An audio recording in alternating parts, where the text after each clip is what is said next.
Jeffrey here.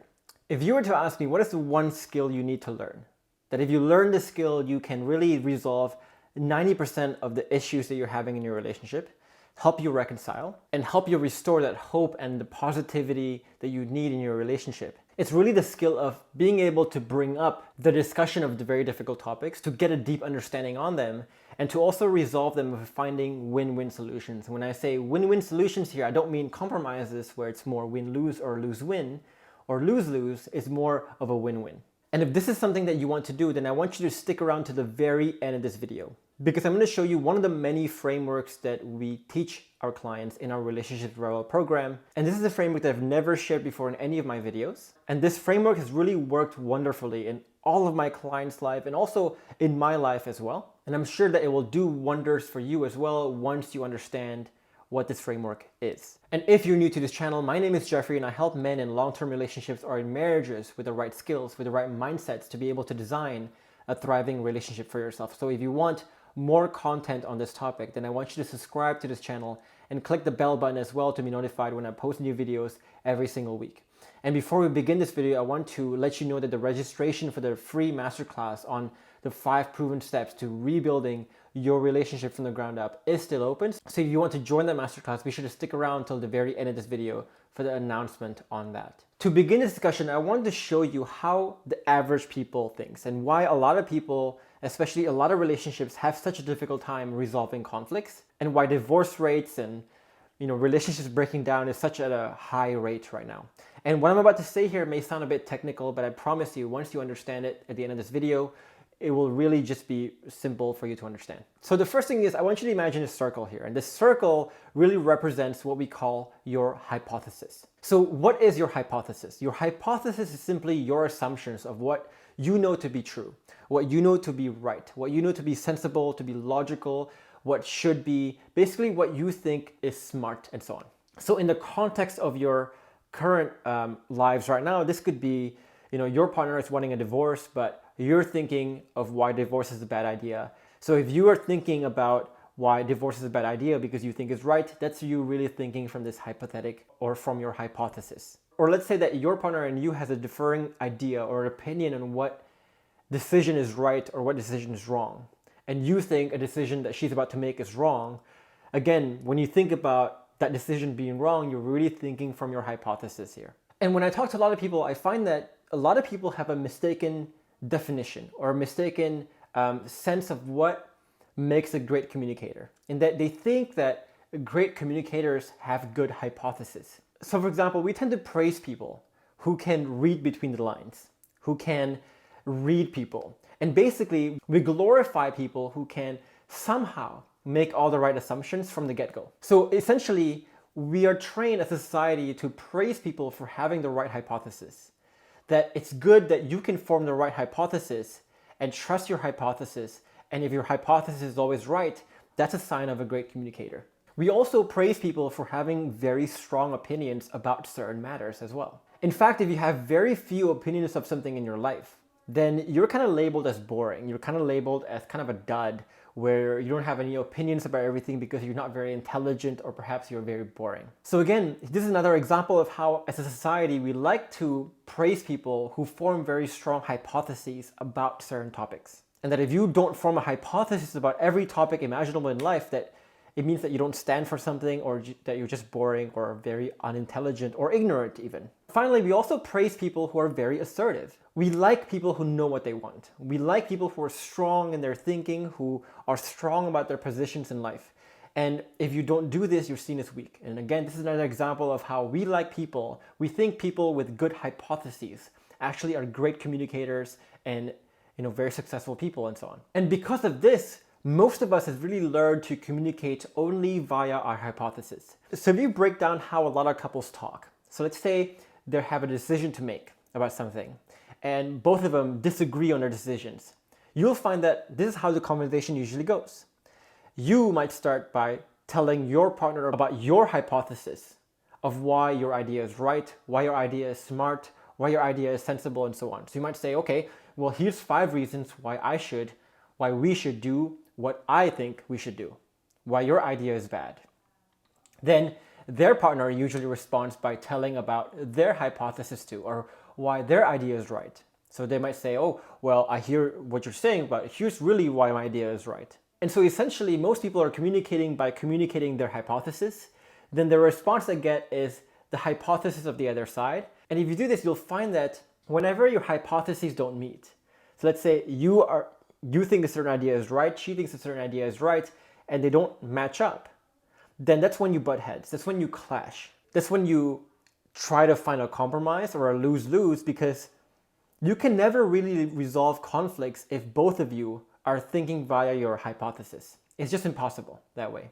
So if that doesn't work, if communicating via our hypothesis doesn't work, then let's talk about how good communicators actually operate. And to understand how good communicators operate, I want you to understand how good scientists, good problem solvers in life actually find good solutions and good win-wins and the truth to everything that they do. So if you look at really good scientists and the good scientific process, good scientists never just seek to prove a hypothesis. So we learn in school basically, oh, if you want to have a science experiment, you got to have a hypothesis, and then your experiment is designed for you to test whether your hypothesis is correct. But good scientists don't just try to prove a hypothesis. They also try to prove their antithesis. So let's add another circle here called the antithesis. So what is the antithesis? Basically, your antithesis is the opposite of your hypothesis. So it's what you don't know. It's what you think is wrong. It's what you don't understand. It's what you're missing, what you're not considering, what you're not thinking about, and so on. It's everything that is exact opposite of your hypothesis here. And essentially what good problem solvers, what good scientists do is they not only try to prove their hypothesis and they try to pay attention to proving that hypothesis, but they actually take more curiosity into their antithesis. And this is why true business leaders, they tend to ask a lot of questions. And they tend to ask a lot of antithetical questions to really understand, to diagnose the full spectrum of the problem. And once they understand the full spectrum of the problem, they can finally have a good solution to it. It's how negotiators ask questions. When you look at negotiators, they don't ask hypothetical questions. They ask antithetical questions to really find a win-win with the person they're negotiating with. And as we mentioned, this is how scientists find really amazing breakthroughs in their careers, in their lives. And this is how great communicators in relationships communicate as well. They don't communicate via their hypothesis, they communicate via their antithesis. And what a lot of scientists find is that once you really, truly, and genuinely explore both your hypothesis and your antithesis, we can have a new circle here in the middle, which is your synthesis. This is the win-win. This is the truth. This is the solution. So in the context of science, this is when you are finally finding some breakthrough truths, breakthrough scientific theories that are new. In the context of business, this is when you find a win-win solution, a great business solution to any problem that you face. And in the context of relationships, this synthesis is when you get to find win-win solutions to any of your problems, to any of your conflicts, and you really get on the same page and find win-wins. This is where you're no longer in the realm of compromises or lose-lose, but this is where you find true win-wins, the synthesis. But one thing we must understand here is that in order for us to get it to a synthesis, in order for any scientist, any business leader, and in your relationship, the only way you can find the synthesis is if you first get out of your hypothesis and find your antithesis. So if you're simply thinking and speaking like how most people do it from your hypothesis, then you can never really find your synthesis because you have never found your antithesis. But if you're able to explore your antithesis and find the right antithesis, then the synthesis you will find comes a lot more naturally. So if you understand this principle, the hypothesis, antithesis, synthesis principle of resolving conflicts, finding understanding, and dealing with difficult topics in life, then we can understand what is called the hypothesis antithesis framework. And this is, again, one of the frameworks that we use in the program to really get you to dance around conversations so you can always find your antithesis, so you can always find a synthesis at the end of the day. And as the name suggests, the hypothesis antithesis framework is actually quite simple. So whenever you are trying to bring up anything difficult, any topic that is difficult, that seems to be sensitive, that seems to be tough, you can use this framework. And you can start this framework by simply stating your hypothesis. So let's say, you're having a decision with your partner here, and you want to do X, but your partner wants to do Y. So you have two different opinions of what to do. How you can start this is by telling your hypothesis of why X will work. So you can say, honey, well, I know you want to do Y. Here's my thoughts on why X will work. I think X will be a better idea. So that's the first part. But it doesn't end there, because the next step is you need to admit that your hypothesis here could and may be wrong. So once you say that, you can say, but I may not be thinking about everything there is to think about. My assumptions could be wrong about this. My decision could be wrong about this. You may be thinking about something that I'm not seeing, that I'm not considering. So again, here you're admitting that while you might have your hypothesis, you're admitting that there's also an antithesis to your hypothesis, and that your hypothesis could be completely wrong. And I want you to let your partner explain their antithesis, so you can just end this with, what do you think? Tell me more about your side. If, let's say, your partner wants a divorce right now, and you don't want a divorce right now, you might lean in by saying, okay, honey, well, here's kind of my thinking on why we should at least wait 3 months or 6 months before we really settle on this divorce. It's going to be a big issue financially. It's going to be a big issue in our kids. And so before we make a big decision like this, I'm thinking we should take at least 6 months before we make a decision like this. But it seems like you're not on the same page, that you want to do this now. So perhaps I'm wrong. Perhaps my assumptions are wrong. Perhaps I'm not figuring something out that you're thinking about. So tell me more about, from your side, how come you're not as paranoid as this as I am? And essentially, this framework can really be applied every single time you are conflicted about something, you are confused about her behavior, you are impatient about a disagreement you have in your relationship. Because when you're confused, when you're conflicted, when you're impatient, by definition, it means that our hypothesis isn't really matching reality. And whenever a hypothesis isn't really matching reality, that means that there must be an antithesis we're missing. And so whenever there's an antithesis we're missing, we want to use the hypothesis antithesis framework to really discover our antithesis so we can find a synthesis. And this is such a powerful framework to do because, one, it really pre-validates her ideas. So when I say to my partner, but maybe I'm the wrong one, maybe I'm not considering something you're considering, it's already pre-validating her ideas.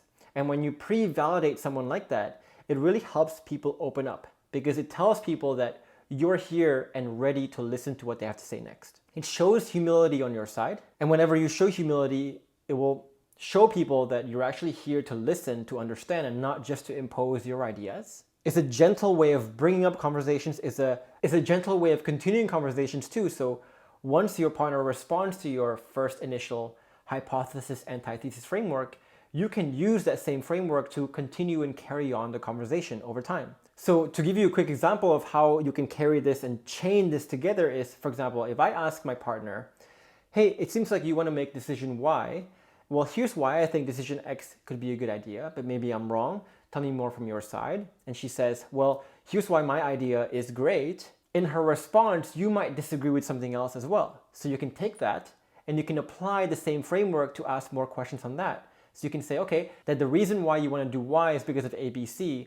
I guess for me, ABC isn't really an important thing, but maybe I'm wrong there. Maybe there's reasons that I'm not thinking about of why ABC is actually more important than I think it is. Tell me more about why you think ABC is important. So hopefully you'll see here just how powerful this framework is and how versatile it is in not only letting you start difficult conversations, but also help you to carry a conversation throughout until you find a deeper understanding between the two of you. And once you continue this framework and you find that true antithesis of the antithesis that you're missing, you'll find that your synthesis, your solutions, your win-wins will come to you like a flash of lightning. It'll just come to you more naturally, the same, because you have found both your hypothesis and your antithesis. And when you have that, your synthesis will come a lot more naturally. Now, I want to caution you here that while this is a very versatile framework, it's not the only framework. So this is only one framework that we learn in our program of many. And in order to truly dance around every single conversation in your relationship and really take every interaction to build that safety, to build that trust, you need to have a mastery of all the frameworks, of many frameworks that allows you to be able to artfully respond in the millions of iterations that a conversation can go in your relationship. And the other caution too is that the frameworks here are not everything. That you understanding the frameworks is really just less than 5% of what it takes to reconcile in your relationship. Because if you have the wrong mindset, then it doesn't matter how many frameworks you know, you can never be poised enough emotionally to be able to carry out those frameworks properly. So for example, you can learn all day long the hypothesis antithesis framework. You can learn all day long how to listen. But once you have the wrong interpretation, once you have the wrong thought, once you get emotional, there's no way you can be patient enough to carry out the hypothesis antithesis framework for very long. There's no way you can listen and actually listen with the intent to listen because you're already emotionally distraught. So in our Relationship Revival program, these frameworks and the mindsets needed to execute these frameworks properly is something that we discuss in depth. And it's something that all our students have truly mastered. And because of this, they're not only able to bring up any difficult topics or conversation they want to bring up, but they can carry the conversation, they can progress the conversation in a way that allows them to find deep understanding. And once they find deep understanding, they can finally find win-wins. And the more of these win-wins, the more discovery you have, the more you can deepen the bond with your partner. And the more positivity and hope you can create in your relationship that can help you reconcile and re-attract your partner eventually. So if you want to learn these frameworks and these mindsets, then I want you to join me in my free masterclass on the 5 proven steps to rebuilding your relationship from the ground up. In this masterclass, I'll show you the exact processes that all my students have used to rebuild their relationship from the ground up, to really find their antithesis and really understand how to find synthesis or win-wins all day long. And at the end of this masterclass, you'll also have the opportunity to apply for the Relationships Revival program. So if you're interested in learning more about these frameworks and the mindsets, then I want you to join me in the masterclass by clicking the link above my head or also down in the comments or in the description box below this video as well. And again, if you want to apply for the program, you can apply for the program at the end of that masterclass as well. Now, if you want a free guide that can help you guide and lead conversations better and learn another one of my frameworks that you can use to guide conversations better, then I want you to download the guide I have for you above my head, or also down in the comments below or in the description box below this video as well. And if you want to join a community where you can post your questions and actually get good advice from myself or a member of my team, then I want you to join me in my free Facebook group, and you can join that by clicking the link below this video. In the meantime, leave a comment below with what you thought was most insightful in this video. I would love to hear from you. And if you found this video helpful and eye-opening, then I want you to subscribe to this channel and like this video as well if you want to see more content like this one. In the meantime, I will leave you with these 2 other videos with more skills and mindsets and frameworks for you to be able to design a thriving relationship for the long haul. For now, I will see you in the next video.